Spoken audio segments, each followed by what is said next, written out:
California. They don't, nobody ever wrote a song called Nebraska Love. I love it. I love it. Or Iowa Love. Although I got some good friends in Nebraska, and it's a killer state when you go play shows there. So, I love the United States in general. This goes to a great statement. Like somebody said to me the other day in an interview, like, Dez, do you lean left or do you lean right? I was like, dude, I lean towards the flag and I lean towards the United States of America. So, yeah, wherever we go, shows are killer. Nebraska, Ohio, Cali, but living in Cali, I'm born and raised. And it's very important to me. I mean, I've got Southern California tattooed on my right hand, because I can't brush my teeth without seeing the word Southern SoCal. So wildfires, and I'm no stranger to that. Last year, me and my wife and my whole family, 2 dogs and 4 cats, in a car, leaving my house, leaving everything I own as a guy on a bullhorn, says is telling everybody to get the hell out of the neighborhood. And I look up and my whole mountain was on fire. And I mean, 1,000-foot flames, man. So I'm no stranger to that. And I feel for everybody going through this. And I'm lucky I came home to my house and the firefighters that were asleep on my lawn. I mean, I remember we brought them out water and asked them if they were hungry. And I mean, I did everything except hug the dudes, man, So for me, it was, I relate to that, and we get quakes, we get fires, we get a lot of things, but there's also this Southern California vibe that just, you can't replace it. I mean, everybody hits me as how can you live there because the taxes? I'm like, man, if you're born and raised somewhere, it is what it is. And it's bred inside of you, I mean, everywhere there's pros and cons, right? But I think where you are born, where you are raised, that never leaves you. So somebody said to me the other day, are you going to, everyone's leaving California. Are you going to leave for Texas like Joe Rogan? And I'm like, no, I'm not. I'm not leaving Cali. I wish Governor Newsom would leave Cali. But, yeah, no doubt. It's okay. Probably not going to happen. He'll get forced out soon, homie. Eventually, yeah. Term limits, or he'll probably run for president. He ain't going to get it. I don't know. I think the bar is pretty low now for becoming the president. Yeah. Oh God. We could go on for days, but let's talk music. Do you? It's Halloween season. Do you go all out for Halloween? My house looks like somebody threw up Nightmare Before Christmas. I'm sitting in front of a gigantic black Halloween tree with Halloween ornaments we've collected for 20 years. The whole house is surrounded by purple and yellow lights everywhere. Yeah, we've got a light up haunted house collection, like those Lee Max houses and stuff. We've got, probably 40 of those. I'm going to do some videos on them actually tonight and put them out on my Instagram for people to see. But yeah, my house has always been that way. And my wife and I has always loved Halloween. We were married shortly after on Day of the Dead. That's the day, for people who don't know, is when the veil is the most thinnest between the spirits and this world. So we love Halloween, man. I'm not seeing a lot of people in my neighborhood kind of go off this year. I don't know if the COVID thing has dampened the spirit, which it has, obviously around the world. But you can't let holidays slip by too. You got to get into it. You got to get into the holiday. Not last year, but the year before, I was on tour during Halloween, and I kind of made the statement to my wife, said, "That's it. I'm not doing it anymore. I'm gonna be home for Halloween no matter what for the rest of my life, for the rest of my career." But it was actually a great show. We played in Cleveland, and we had Ginger with us, supporting us, which was fantastic. They're a great band. We're friends with them. We also manage them. So it was a good time. But I like to be home, man, and I like to be home with the family at Halloween, and I like to be at home with the family during the holiday season, basically.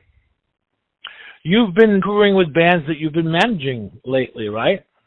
Yeah, look, there's, I think it's important to kind of give them a leg up, right? If they're just coming into it or they've just released a record, and we definitely tend to take some of them out, And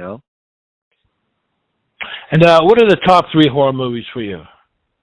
Well, okay, so we need to talk about horror, right? Because I just had this whole conversation about this. It's I don't like slasher movies. I think they're glorified stuff movies, right? So Halloween with Michael Myers, where he kills 10, 12 women, I don't like that. I don't like snuff films. Texas Chainsaw Massacre. Like, I don't like those kind of films whatsoever. So horror for me is Dracula, The Mummy, Wolfman, ghost stories, the witches. Ooh, what's that shadow behind the door? That's real horror for me. I would say Dracula with Bella is number one for sure. I would say The Mummy is number two for me, the original. It goes on. There's also a Russian fairy tale done in like 40 or 50 called V or Vij, that you should definitely watch. Actually, Devildriver did a video, a takeoff on that movie. Our video, Dead to Rights, is kind of a takeoff on that movie. But if you watch that movie, V, it's nuts. It's so nuts. And it's good horror, It's not just slasher horror. Look, anybody could put on a mask, get a butcher knife. That shit goes on a daily basis. Why do I want to walk into a movie theater and watch it for 2 hours? And it doesn't scare me either. You know what I mean? So you wouldn't consider movies like Saw, or a Serbian film horror? No. Saw, do I consider Saw horror? No. I consider that glorified snuff films, really. Right. I mean, right. I don't dig it. I mean, maybe it's because I got three sisters, I got a wife. It's like, I don't like to see women killed on the screen with knives and all this other shit. Now Saw is more psychological, obviously. So that's a different story. I mean, they're playing into both sides of the coin there. But I'm a real, horror for me is, like I said, the ghost, the witch, what's behind that? Ooh, what was that shadow? Rather than, blood all over a butcher knife. I mean, I remember the change when I started going to Halloween shops and be like, all of a sudden you start seeing that big butcher knives with blood on them. And I was like, what is this? This is not what I grew up on, So. Have you seen the new Dracula on Netflix? No. Which one? There's a new one. There's a new series. I haven't. Is it good? It's really good. I would highly recommend it to the actor's an English actor, and he's very much like I don't know how. I'm sure you're familiar with Hammer films, right? Like of course.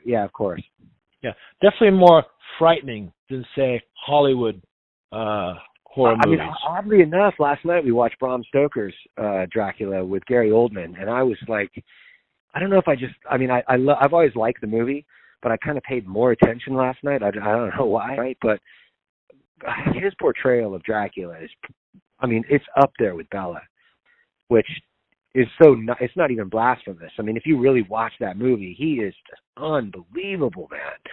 So, yeah, I'll check that out. It's on Netflix. I'm actually writing it down right now in this little Post-it note. So I'm looking for different stuff to watch, man. I'm not really a TV guy, so I'll watch movies once in a while, but I'm more of a music guy. We cut our cable a few years ago, but we haven't looked back, and we're good. Yeah. We're good with the streaming stuff. I used to watch Fox, MSNBC, and CNN. I just switched back and forth, and I was like in a constant state of fear because it's just hammering. The narrative. They push the same narrative, homie. They just push the narrative. It's just fear. It's just fear, fear, fear. It's like a hammer of fear. They're coming for you. They're coming for you. Just So now I don't have that. Yeah, I mean the people who have a psychological tripwire fall for that and fall for those stations. I tend to watch stuff that's more underground and really look into things. You cannot be during this time a sheep. Because if you are, you're just going to panic and go into fear mode. There needs to be a little more, and I don't use woke because that got hijacked a long time ago, but there needs to be kind of an awakening towards government when it comes to government and media together and how they propose fear to all of us. And I don't fall for it. I have not fallen for it, to be honest with you. I mean, I just watched something on the news the other night where it was like 13 doctors talking about what's going on with COVID, and like YouTube deleted it. I'm like, well, wait a minute. There's 13 doctors talking on the steps of the courthouse in on the Supreme Court. They're all huge doctors in their fields. They have something to say, and then YouTube deletes it. I was like, huh. So Yeah, I tend to look deeper, and I think people should as well, with all of this. And I'm not going to discount what's going on, but the fear thing is too much, it's too much. I know that a lot of videos on guns have been deleted from YouTube, and are actually now you can find them on Pornhub. Are you? I imagine you're a gun guy, right? Did you grew up in a family with guns, right? I mean, no, I didn't, but I'm definitely a Second Amendment guy for sure. And I believe in everything that's written in the Constitution. And I don't want anybody to come along and change the Constitution. And I saw this great statement the other day that the Constitution was written for people who thought there should be no Constitution. So it just basically, I'm definitely a Second Amendment guy. I mean, I say it like that. If you can get past the alarms, get past the dogs, you got to meet everybody in the house that owns a gun, and that's everybody in my household is registered. And what does, in your opinion, what does a well-regulated militia mean? Oh, okay. We're supposed to talk about music, but sorry. You got to understand that militias were formed when we were running from the UK, and the redcoats were coming over, and they weren't going to let us form our union. That's why militias were started, right? Now everybody will brand militias as white supremacists, right? But I mean, if you watch some of these stations, it's like, no, there's a black guy right there with a gun. No, there's a Mexican guy right there with a gun, right? So what is a militia? I think a militia is someone that will protect the Constitution, protect the people from government, should big government tend to try to discount the Constitution of the United States. That's exactly what a militia is. Now, obviously, you've got your right-hand militias, which are terribly white power, and I don't agree with any of that. But I think that a militia that is conducting themselves in a proper manner and is watching the people's back, I'm all for it. Dealing with Demons Volume 1 is the new album. It is. And it's been out 2 weeks now. It's incredible. We just got the word this morning that we're number one in ads on radio, which is absolutely stupendous. We came out number 4 on the hard rock chart, so it was Corey Taylor, Queen, Deftones, and Devildriver. That was immense. We made the people move to release a record in the middle of COVID. And I think a lot of bands, I know a lot of bands pulled their record during this time because it was a bad monetary move. And it is a bad monetary move to release during this time. But I'm a guy who firmly believes in give people music. Music saved my life. I still get up every day. I mean, when you called, I was down here listening to punk rock, and I wanted to give people music during this time. So look, the record's getting 9 out of 10s and 10 out of 10s. I mean, I'm terribly humbled by it, and I feel, I feel that like we did the right thing by releasing in this time. Absolutely, it's a great album. Congratulations on this album of yours. Is it album number 11? No, I think it's like 9 or something like that. I can't remember. I mean, we've been around a while. This is kind of the reinvigoration of the brand for sure. I told the guys when we were writing it, don't pay attention to the brand. Or what anybody wants, or even what the label wants. Like, if I just met you today, what kind of songs would we write if we used all of our influences? And thus I started to get songs that were really critical in Devildriver's change. Look, you can't stay the same. If you know Devildriver by our records, you know that we have a signature sound, but we definitely don't have every record sound the same. And there is nothing worse than a brand that's been around 10, 20 years. And when they release their next single, it sounds like something they could have released 20 years ago. I mean, I turn those kind of bands off immediately because you're not growing your art. You're just trying to stay with your fan base, keep your brand the same, and think about Coca-Cola, So I tend to be a little braver than that. And dealing with Demons is being really, really kind of taken in. So I'm excited at this time, and I'm very grateful. On the subject of your new album title, have you ever had a paranormal experience? Hundreds of them, actually, and some that would scare the life out of you, to be honest with you. But then again, I'm a practicing witch, so is my wife. I read tarot, Don't ask me to read your tarot in front of somebody because you may not want to hear the truth. We've had houses we've actually had to move out of because some stuff was going on. And I've had a large amount, and I'm getting ready to release a lot of photos that I take when I go around the world. I admire photographers, right? But I'm not the kind that can just photograph a band or photograph a sunset. So I go into haunted places, and I started doing that about 20 years ago in a mental institution in Italy that was from the early 1800s.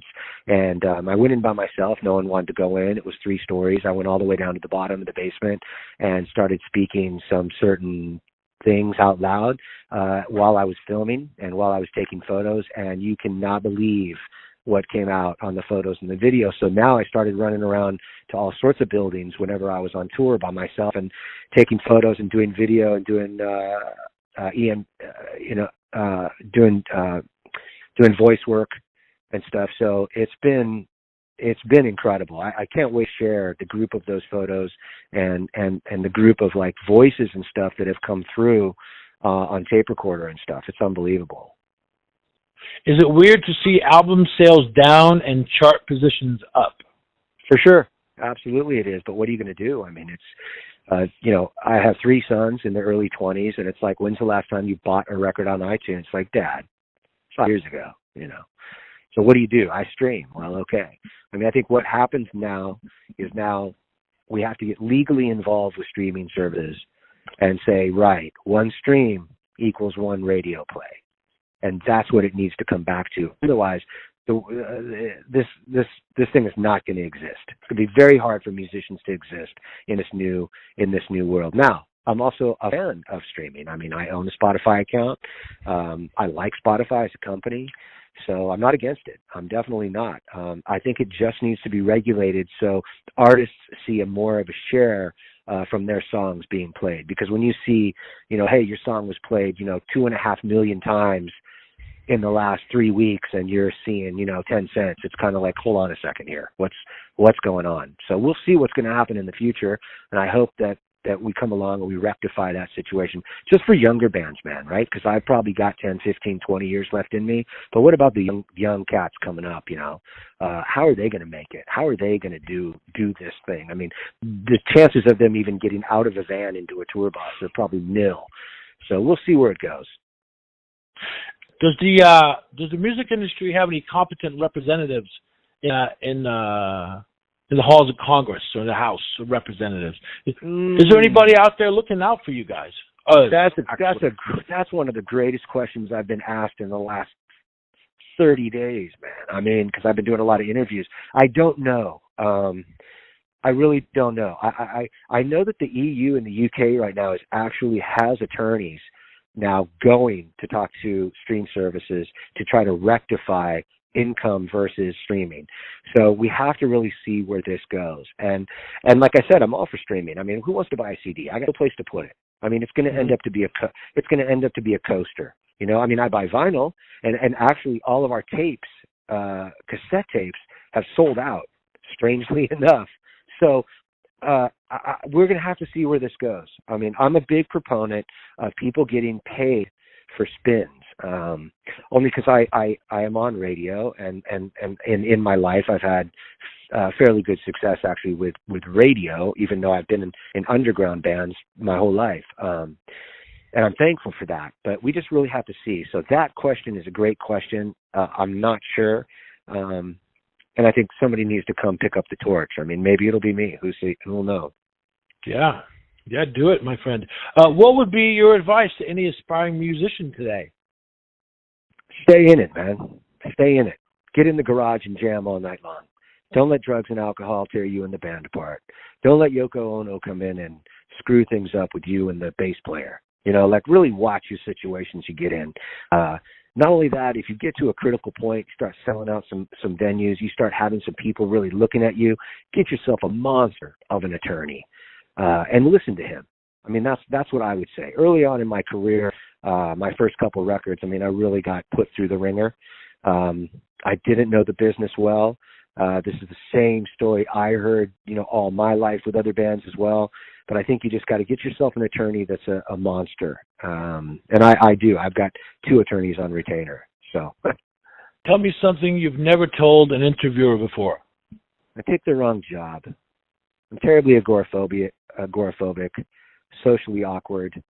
I've said that before, but I don't know if I've actually used it in those terms.